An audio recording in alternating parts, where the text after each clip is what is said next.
தெம்மாங்கு பாடிடும் சிந்தவிழி மீன்களும் பொன்னூஞ்சலாடிடும்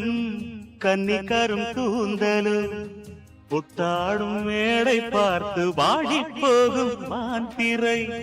முத்தாரம் நீட்டும் மார்பில் ஏக்கம் தேக்கும் தாமரை வண்ணப்பூவின் வாசம் வந்து நேசம் பேசும் அவள் நான் பார்க்க தாங்காமல் நாடுவாள் புது பூ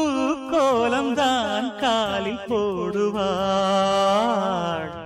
என்றவென்று சொல்வதம்மா வஞ்சியவள் பேரழகை சொல்ல மொழி இல்லையம்மா கொஞ்சி வரும் தேரழகை அந்தி மஞ்சள் நீரத்தவளை என் நெஞ்சில் நீலைத்தவளை நான் என்னென்று சொல்வேன் அதை எப்படி சொல்வேன்